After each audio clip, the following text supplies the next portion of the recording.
राज्यातील व आपल्या भागातील नवनवीन बातम्या पाहण्यासाठी SM9 न्यूज मराठी या चॅनलला लाईक करा, सबस्क्राइब करा आणि शेअर करायला विसरू नका। नाव सांगा तुमचं। मी हरिभाऊ पाटील, चिंचोली तालुका सांगोला। काय विषय होता जिल्हा परिषद शाळेसंदर्भात? सोलापूर जिल्ह्यातील माध्यमिक, उच्च माध्यमिक, प्राथमिक या शाळेमध्ये शालांत ID आणि संच मान्यतामध्ये अतिशय मोठी तफावत असून या तफावत तपासण्यासाठी की आम्ही या ठिकाणी पत्रकार परिषदेचं आयोजन केलेलं आहे।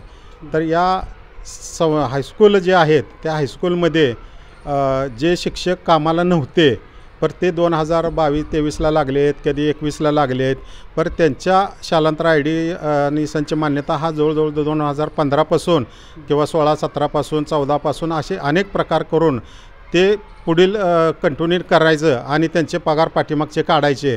हा जो शाळेमध्ये हा जिल्ह्यामध्ये चाललेला प्रकार आहे तो हा शासनानं त्याची वेळीच दखल घेऊन ह्यातून त्या शालांत ID तपासणी करण्यासाठी आमचं हे विनंती आहे की शाळेमध्ये काय झालं आहे, हा राजकीय क्षेत्रातील किंवा गबरगंड अशा लोकांच्या शिक्षण संस्था आहेत। या शिक्षण संस्थेमध्ये त्यांच्या घरातील नातेवाईक, मग सून असते, भाऊजा असते, मुलगा असतोय, पुतण्या असतोय, नातू असतोय किंवा स्वतः तो संस्थापक असतो आणि शाळेचा मुख्याध्यापक असतो, असे अनेक प्रकार या जिल्ह्यामध्ये घडलेले आहेत। तर या घडलेल्या प्रकारासाठी असाच प्रकार एक नागपूरला घडला होता। त्या नागपूरच्या चौकशी समिती नेमली आणि त्या चौकशी समितीत मोठं रॅकेट बाहेर आलं आणि जवळजवळ करोडो रुपयाचा ह्यात अपार झालेला आहे। कारण जे नव्हते शिक्षक ते पगार घेत आहेत आणि जे होते त्यांचं कुठेही प्रकारे त्यांचं काढून टाकलेलं असते, त्यांना शाळेत घेतलेलं नसते, कुठं हजेरी घेतलेली नसते, असे अनेक प्रकार घडलेले आहेत। तर या प्रकरणासाठी आम्ही सांगोला शहर तालुक्यातील बागलवाडीची एक प्रशाला आहे, शिवाजी प्रशाला, या शिवाजी प्रशालेच्या माध्यमातून आम्ही त्या संस्थेसाठी की झालेल्या भ्रष्टाचारासंबंध आम्ही तिथं हे करत होतो, आंदोलन केलं।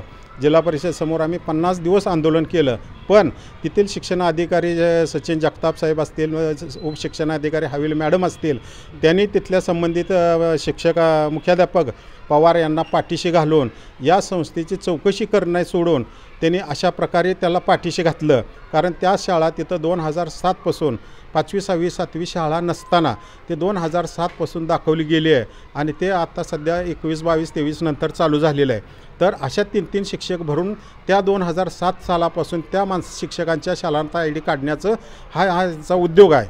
आणि त्यात काय केलं जातं की या संस्थेवर जे मास्टर असतात त्या मास्टर बदलले जाण्यात असे प्रकार लय घडलेले असतात आणि जो आज शालांत IDला यावर्षी जो शिक्षक असतो तो पुढच्या वर्षीच्या शालांत IDमध्ये किंवा संच मान्यतेमध्ये नसतो आणि अशा इतर शिक्षकांकडून काम करून घ्यायचं आणि मर्जीतील त्या शिक्षकाला तिथं भरती करायचं आणि 10-10, 15-15 वर्षाचं त्याचं वेतन काढायचं।